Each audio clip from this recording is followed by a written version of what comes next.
Entonces, continuando, dentro de los motores, pues ya comentamos que tenemos una gama de motores. Dentro de los turborreactores, pues voy a tener el más usado es el turbofan. Voy a tener sus diagramas termodinámicos. ¿Qué le pasa a la presión? ¿Qué le pasa a la temperatura? ¿Qué le pasa a la velocidad en las diferentes etapas del propio motor? Por ejemplo, si nosotros hablamos de presión, si hablamos de presión, nosotros vamos a notar la gráfica. Y en la gráfica vamos a observar, si hablamos de presión, lógicamente la presión está en cero, va a ir aumentando ligeramente en la compresión. Cuando llegamos al compresor de alta, aumentamos drásticamente esa presión. Cuando entramos a la cámara de combustión, mantenemos una presión relativamente constante. Y cuando salimos de la cámara de combustión, la presión disminuye. Ahí aplicamos el teorema de Bernoulli, a mayor velocidad, menor presión y viceversa. Si hablamos de temperatura, en este caso, en la admisión entramos con baja temperatura porque el motor traga aire y normalmente el aire viene frío. Conforme entremos, pues cuando estemos en la cámara de combustión es donde aumentamos la temperatura y en la turbina empezamos a disminuir la temperatura. Si hablamos de velocidad, pues va a ser lo contrario a la presión, ¿no? En este caso, la velocidad se mantiene constante en el compresor, después disminuye y aumenta en la combustión y después se mantiene constante. Entonces, tenemos cierto comportamiento con los tres parámetros físicos, presión, temperatura y velocidad en el motor turborreactor. Entonces, ¿qué ventajas vamos a tener al final de cuentas? Recordemos que los aviones han evolucionado de motores de turbohélice a motores turborreactores. Entonces va a haber ventajas, ¿no? Y también desventajas. ¿Qué ventajas tenemos? Pues los aviones vuelan a mayor velocidad, tenemos mayor conectividad. ¿Qué desventajas? Pues tenemos un alto costo. ¿Qué ventaja tenemos? Mayor vida útil. El overhaul se hace a las 5,000 horas. Desventaja en los motores recíprocos, pues tenemos que hacer mantenimiento más seguido. Hay ruido excesivo. El ruido es un contaminante. En este caso, hay unas ciudades en el mundo que si los motores emiten ciertos decibeles, no están autorizados a aterrizar. ¿Saben? Ya también en Iztapalapa lo estamos tramitando, ¿no? Para que cuando se escuche el ruido de los motores, prohíban los vuelos sobre Iztapalapa, ¿no? Pero, por ejemplo, Montreal, Quebec, son ciudades que a ciertas horas no pueden volar los aviones, porque ellos quieren dormir. Abatimiento de ruido, se le llama. Entonces, por ejemplo, Aeroméxico en ocasiones tiene que demorar sus vuelos para que aterrice a la hora que pueden hacer ruido. ¿Sale? Hay zonas. Entonces, el ruido es un contaminante. Entonces, si utilizas motores recíprocos, pues vas a hacer mucho ruido. Si los propios turborreactores hacen ruido. Tenemos ventajas, simplificación del sistema en la aceleración, menor peso, mayor potencia, menor vibración. Desventajas, alto costo, ruido excesivo, susceptible a dañarse, alto consumo de combustible. Los motores recíprocos requieren pistas de mayor distancia, ineficiencia a bajas velocidades, ¿sale? Entonces hay ventajas y desventajas entre motores alternativos recíprocos y motores turborreactores, ¿sale? Los motores turborreactores son susceptibles a los daños por objetos extraños, el famoso POT, ¿no? Es el Foreign Object Damage, ¿vale? Entonces, una de las tareas de mantenimiento es que si nosotros llegamos a plataforma, debemos de checar la plataforma, que no haya piedritas, tornillos. ¿Por qué? El principal culpable de los FOTs son los mecánicos. Dejan tornillos, pinzas. Entonces hay que tener mucho cuidado porque pues, eso puede ser ingestado por el motor. Y pueden dañar los álabres y esto nos genera pues, altos costos, ¿no? Vamos a tener el turbochaff. Aquí vean, el turbochaff es una turbina de gas que impulsa un mecanismo reductor para mover una hélice. Aquí veamos, tú dices, ¿tiene hélice? Ah, ¿es un motor de combustión interna alternativo? No, es un motor turborreactor con hélice. turbocharged. Pero el turbocharged no es de helicóptero. Sí. Pero es de... Bueno, aquí pusieron un Aeromar, lo vamos a quitar. Este es turbohélice. Este es turboprop y este es turbocharged. ¿Sale? Turbocharged hace referencia que damos turbocharged es potencia en eje. ¿Dónde nos interesa la potencia en eje? En los helicópteros. ¿Sale? Entonces ahí obtenemos una eficiencia en la potencia del eje. En este caso, generamos esa fuerza para poder levantar el helicóptero. Es un turbocharged. El turbocharged, pues, tenemos una transmisión que hace que nosotros podamos mover, ya sea en este caso para ponerlo como un tipo de helicóptero, o también lo podemos poner como una hélice normal, ¿no? ¿Vale? Entonces, ahí vamos a tener el turbocharged. Aquí aparecen otras configuraciones. Tenemos platos reductores. Los platos reductores son los que disminuyen la rotación en el giro de la propia hélice. Ahora sí tengo los turbohélice. Los turbohélice acoplan una hélice para generar tracción. ¿Vale? Entonces aquí pues, ponemos el ejemplo del ATR-42 o ATR-72, según sea el caso. Los aviones de Aeromar. ¿Vale? ¿Qué ventajas tiene un avión que utiliza turbohélice? Normalmente las turbohélices las ponen intencionalmente enfrentito del ala. Si ponemos una hélice enfrente del ala, vamos a generar mayor sustentación. Un ATR, la gente se espantaba, decía, no, yo no vuelo en ese avión. Antes Aeromar, cuando existía, hacía vuelos compartidos con Aeroméxico. Llegabas a Aeroméxico, le decías, yo quiero volar a Morelia. Aeroméxico, pues sí, yo te vendo el boleto. Y ya el pasajero llegaba y le decía, súbase al ATR. No, pero si yo compré en Aeroméxico, yo quiero un avión grande, eso me da miedo. Y muchos no se subían. Yo trabajé en Aeromar y me tocó ese caso. ¿No conociste al ingeniero Lima? ¿Quién? ¿Javier Lima? No, No lo conocí. no me acuerdo. Ese era director y duró todo el tiempo que quitaron, ¿no? No me acuerdo. Ya estoy viejito, ya se me olvidó. Pero vean, este ATR despegaba en pistas de 300 metros. Entonces es un avión que era eficiente. Y bueno, decía que era de perfecto regional. Regional. Por ejemplo, cuando Aeromar quebró, dejó sus rutas. En algún momento Aeromar volaba a Piedras Negras, pero es una pista pequeña. Y pues el presidente se le ocurrió decir, pues la nueva mexicana que agarre las rutas de Aeromar, que vuela a Piedras Negras. Pero la nueva mexicana al principio volaba en 737. Entonces hay aviones que en pistas pequeñas no despegan, ¿sale? Entonces este Aeromar era un avión que despegaba en pistas pequeñas. El ATR, el turbohélice, es un motor que nos ayuda para poder generar, en este caso, dependiendo de la aerodinámica, despegues en pistas pequeñas. ¿Sale? Tenemos el turbocharged. El turbocharged es utilizado en los helicópteros. Nos interesa obtener empuje. ¿Vale? El turbocharged. Vamos a hablar de la alta derivación. La alta derivación estamos hablando de un motor turbofan donde tenemos el flujo primario y el flujo secundario. Entonces, la alta derivación es el alto porcentaje que dejamos al flujo secundario. ¿Sale?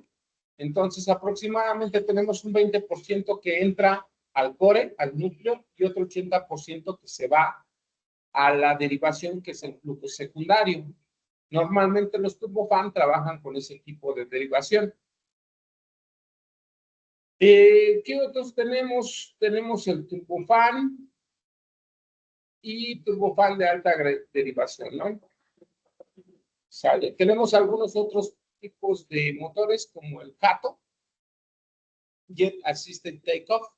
Es una variante del motor tipo rocket. ¿Qué factores varían el empuje?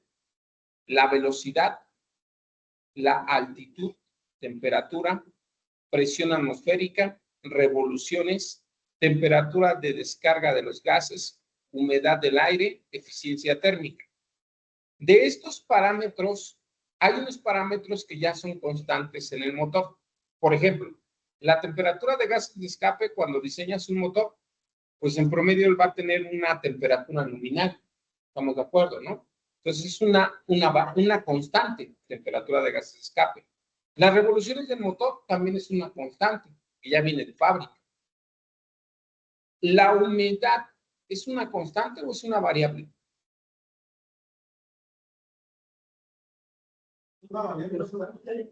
Constante, siempre hay una misma humedad. No, es una variable porque depende de la atmósfera. ¿La altitud y la temperatura es una constante o es una variable? Es una variable porque en ocasiones vamos a despegar en México y en ocasiones vamos a despegar en Acapulco. Entonces tenemos diferente altura y lógicamente hay diferente temperatura. ¿La velocidad es una constante o es una variable? Es una variable. ¿Por qué? Para obtener cierto levantamiento requerimos cierta velocidad. ¿Estamos de acuerdo? Entonces, si yo quiero sacar un peso de 74,400 kilogramos de un 737, ¿a qué velocidad tengo que despegar? Pues debo de hacer cálculos de velocidades características. B1, BR y B2. ¿Estamos de acuerdo? ¿Sale? ¿Por qué? Porque a cierta velocidad obtengo cierto empuje y a cierto empuje saco cierto peso. ¿Cuál es la fórmula del empuje?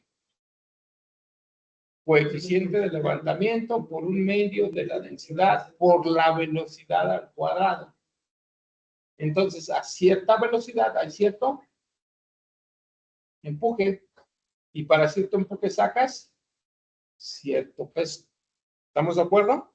Entonces, estos son los factores que van a variar a nuestra aeronave, a nuestro motor y lógicamente a cierta variación de empuje de nuestro motor, pues vamos a obtener cierto rendimiento. Causas que varían el empuje, ¿sale? Tenemos en la línea de las Yes, empuje, y en las líneas de la X, velocidad, airspeed, ¿sale? Entonces, turboprop, turbofan y turboeje y motor recíproco. El amarillo, nosotros vamos perdiendo empuje entre aumentemos, ¿qué? La velocidad. Turboprop. Vemos la línea naranja. Nosotros vamos perdiendo empuje conforme, ¿qué? Aumentamos la velocidad. Turbofan. Conforme aumenta la velocidad, ligeramente pierdes empuje, ligeramente. Turbojet. Ligeramente pierdes empuje. Entonces, el más óptimo que se mantiene en una media es el turbofan. Entonces, por gráfica nos conviene el turbofan, es el más eficiente. ¿Vale? Entonces, aquí tenemos un ejemplo, pero ahora estamos hablando de altitud. Fíjate, si tú estás en Acapulco, ¿qué altitud tienes en Acapulco?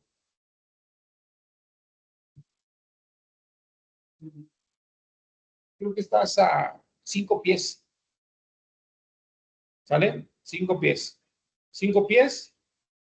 En Acapulco, pues obtendrías un empuje de 15,000 libras en Acapulco, 5 pies. Pero estamos en México. ¿México a cuántos pies está? Vamos a decir, bueno, aquí son 5 pies. Bueno, aquí puse 5, pero aquí nos dice que es por 1000. Realmente 5 pies sería aquí, ¿no? En una rayita que apenas se vería. Estaríamos aproximadamente en 17,000 libras de empuje a 5 pies en Acapulco. ¿Estamos de acuerdo? A ver, a 7,000 pies, aquí donde está la flechita. 7,000 pies. 7,000 pies, ¿dónde está la flechita? 7,000 pies. ¿Qué empuje tienes?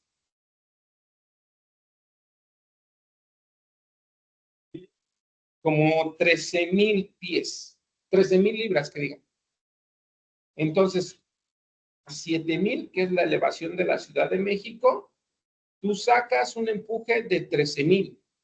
Y en Acapulco sacas un empuje de 17,000. ¿En dónde sacas más peso? ¿En Acapulco o en México?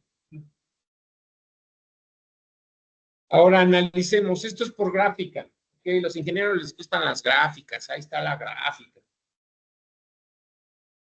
Analicemos de forma común. ¿Por qué en la Ciudad de México hay menos empuje que en Acapulco? ¿Cuál es la diferencia? La altura, pero que hay, bueno, no, vamos a decirlo así bien. No es altura, es elevación. Elevación. Entonces, ¿qué factor produce que tengamos menos empuje en un motor? ¿Qué factor atmosférico? ¿Vale? ¿Estamos de acuerdo que en Acapulco estamos en una elevación más baja? Entonces tenemos más capas de aire. Entre más capas de aire hay más partículas de aire. Hay más densidad de aire. El motor traga aire. Entre más partículas tengas, más empuje genera. En la Ciudad de México, pues estamos más elevados, una elevación más alta, pues hay menos partículas de aire. Entonces traga menos aire, pues saca menos. Nos pasa a nosotros, ¿no? Cuando te vas al Popocatépetl, ¿alguien ha intentado subir el Ixtla? No. Yo fui al Ixtla y una vez me llevé a mi hija. Y le empecé a contar esto de la presión. Y buenos días.